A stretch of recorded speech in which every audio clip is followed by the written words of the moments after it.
In front of the ancestral hall, Lan Wangji knelt with perfect form, while Wei Wuxian swayed from side to side, scratching his arms and back. Lan Wangji glanced at him for a while, then squeezed out in a quiet voice, "Did I really do such things last night?" Wei Wuxian responded indignantly, "Absolutely! You bit me so badly. Look here." As he spoke, he brushed aside his hair to show a spot on the back of his neck. There were red and white teeth marks deeply embedded in Wei Wuxian's skin. Lan Wangji seemed greatly affected, and after a moment, he said remorsefully, "I'm sorry." Wei Wuxian was initially full of anger, but didn't expect Lan Wangji to put aside his dignity and sincerely apologize. His heart softened. "All right, I will forgive you this time." Seeing Lan Wangji remain silent, Wei Wuxian raised a finger to set some rules. "But you have to promise me. You can't treat me like that again. On the surface, we may be couples, but in reality, we're just friends." Lan Wangji's gaze flickered slightly. Wei Wuxian added solemnly, "Between friends, we need to respect each other, understand?" Lan Wangji lowered his eyes, pondered for a moment, and then nodded in agreement. Their lunch was completely missed as they knelt in punishment. Wei Wuxian's stomach grumbled with hunger, and just as he was about to slip down the mountain to find a restaurant and had a good meal, he realized they still had classes in the afternoon. A group of boys followed their inner cultivation teacher to the cold spring. Without a word, they began to undress. Even Lan Wangji quietly started to undress. Wei Wuxian was shocked, thinking to himself, so this was what the cold spring was used for. The last time he nearly froze to death in the cold spring. His body, which hadn't fallen seriously ill in years, caught a fever as soon as he returned. He stepped into the grass, planning to escape unnoticed, when Lan Wangji's gaze found him through the crowd. Wei Wuxian slowly untied his belt. After being at a disadvantage when sleeping with Lan Wangji last night, he was still simmering with anger and, for some reason, was determined to compete with him. He had embarrassed himself completely in front of the little old-fashioned in the cold spring last time. If he shivered uncontrollably again this time, where would his pride go? He raised his hand and said to the teacher, "Teacher, my stomach doesn't feel well. Can I skip the water today?" This teacher was not Lan Qiren, and considering that Wei Wuxian was a new disciple, he didn't make things too difficult for him and waved him away. Lan Wangji seemed somewhat disappointed. He watched Wei Wuxian's distant figure disappear for a long moment before finally getting into the water. Everyone circulated their spiritual energy through their bodies in the ice-cold, bone-chilling spring water, while listening to the teacher explain the art of controlling qi, practicing with their eyes closed. After soaking for about a quarter of an hour, the cold energy accumulated in their bodies began to dissipate a bit. Suddenly, a panicked voice shouted, "Snake! There's a snake!" The shout caused a spray of water. Behind Lan Wangji, just a few feet away, a multicolored snake, which at first glance seemed formidable, slithered through the water towards them. Lan Wangji's eyes narrowed. The long sword by the shore rang as it was drawn from its sheath. Just as the sword flew into the air, someone shouted a reminder, "Can't kill!"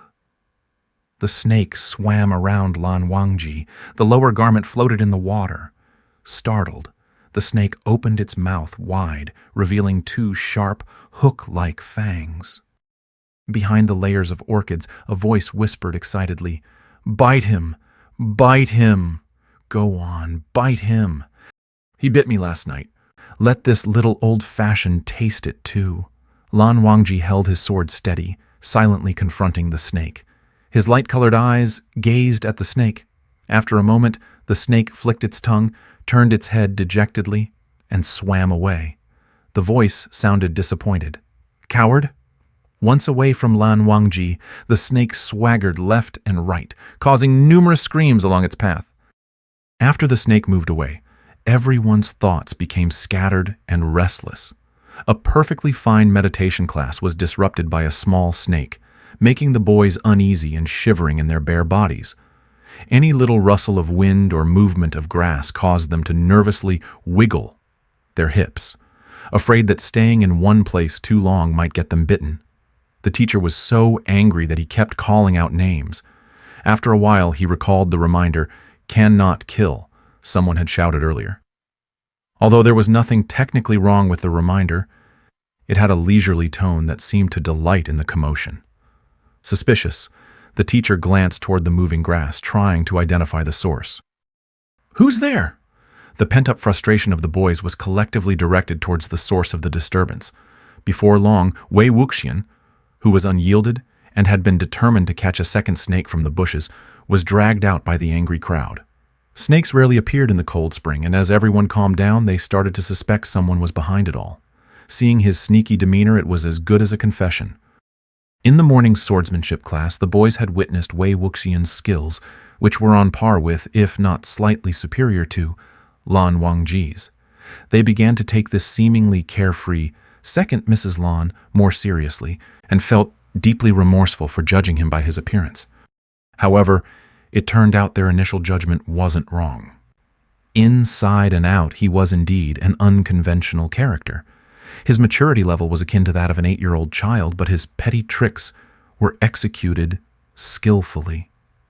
It seemed that upon experiencing the power of the cold spring for the first time, and unable to surpass others, he resorted to catching a snake to gain some sense of superiority.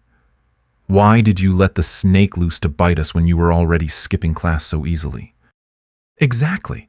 If you're afraid of the cold and don't want to attend class, fine. But why resort to such underhanded tactics, trying to show us how powerful you are, huh? You were quite impressive in the swordsmanship class, but here you are, engaging in such disgraceful actions." Wei Wuxian clearly didn't expect his plan to backfire so dramatically, inciting ridicule from the whole group. He hurriedly explained, "I wasn't targeting you guys. I released the snake intending for it to bite Lan Jian." Lan Wangji was slightly taken aback by this revelation. The crowd, unaware of the feud between Wei Wuxian and Lan Wangji, suppressed their anger and decided to gossip first. "Why did you want the snake to bite him?" Wei Wuxian replied. "Because he bit me last night, like a mad dog." The boys glanced at Lan Wangji, unable to associate him with the image of a mad dog, and curiously asked, "Why did he bite you?" Wei Wuxian answered, "Who knows, maybe he wanted to rape."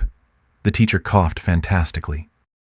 The boys, who had grown up amidst elegance and poetic surroundings, had probably never heard such a term before, but they could tell it wasn't something positive. Each of them looked toward Lan Wangji in confusion. Lan Wangji lowered his head, appearing somewhat guilty.